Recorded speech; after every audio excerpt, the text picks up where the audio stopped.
চলতি বছরের ফেব্রুয়ারি মাসে নির্বাচনের খরচ হিসাবে পঞ্চায়েত সমিতিকে নগদ 15 লাখ টাকা দিয়েছিলেন ভরতপুরের এক বাসিন্দা।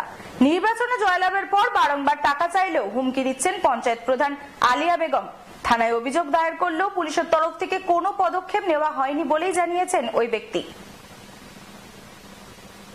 গত 17 ফেব্রুয়ারি 2023 তারিখে আলিয়া বেগম নামের এক মহিলাকে নির্বাচনের খরচ বাবদ 15 লক্ষ টাকা ধার দিয়েছিলেন ভরতপুর থানার অন্তর্গত বিন্দরপুর গ্রামের বাসিন্দা লাল মুজুদ্দিন শেখ, যার চুক্তিপত্র করা হয়েছিল কান্দি মহকুমা আদালতে। আলিয়া বেগম ভোটে জয়ী হওয়ার পর এখন লাল মুজুদ্দিন শেখকে তার প্রাপ্য টাকা দিতে রাজি হচ্ছেন না। অভিযোগ, বারংবার আলিয়া বেগমের কাছে ওই ব্যক্তি তার প্রাপ্য 15 লক্ষ টাকা চাইতে গেলে তাকে হুমকি দিচ্ছেন আলিয়া বেগম। লাল মুজুদ্দিন শেখ গত 3 মাস আগে ভরতপুর থানায় লিখিত অভিযোগ দায়ের করেছিলেন, কিন্তু ভরতপুর থানার পক্ষ থেকে কোনো পদক্ষেপ গ্রহণ না করায় আজ ওই ব্যক্তিকে আবারও কান্দি মহকুমা আদালতে দ্বারস্থ হতে হয় তার প্রাপ্য 15 লক্ষ টাকা ফিরে পাওয়ার আশায়। যদিও এই বিষয়ে আলিয়া বেগমের পক্ষ থেকে কোনো প্রতিক্রিয়া মেলেনি।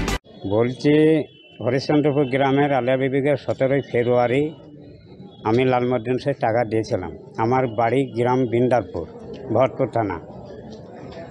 দিয়ে সেই টাকা আনতে যেয়ে আমায় হুমকানি দেয়, মারতে আসে।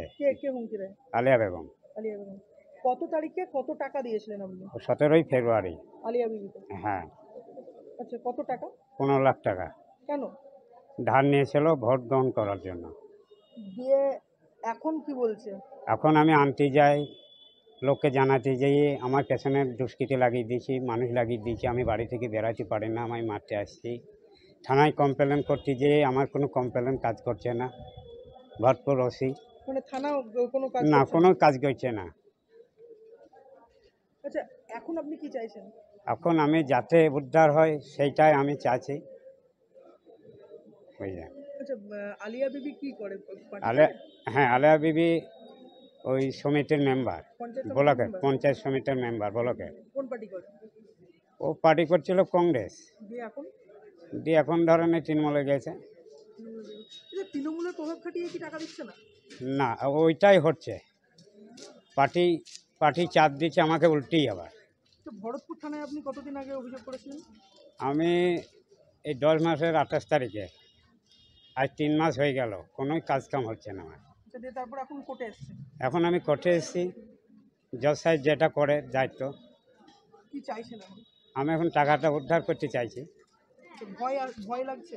আমার প্রাণে ভয়ে ঘুম হয় না বাড়িতে রাত্রিরে, আমি বাড়ি থেকে বেড়াতেই পারি না। কোর্টে আসবো সেই ধান্দাতেও আমি পারি না আসতে। আচ্ছা, যে টাকাটা দিয়েছিলেন, টাকাটা দেওয়ার সময় ও কি বলে টাকা নিয়েছিল, কিসের জন্য? ও টাকাটা নিয়েছিল যে আমি ভোটে দাঁড়িয়েছি, আমি ভোট পরে আমি টাকাটা দিয়ে দেবো 3 মাস পরে, এই ধার হিসাবে আমায় নিয়েছিল। কি নাম আপনার? আমার নাম লালমুদ্দিন শেখ, গ্রাম বিন্দারপুর, পিতা মুজাহির শেখ।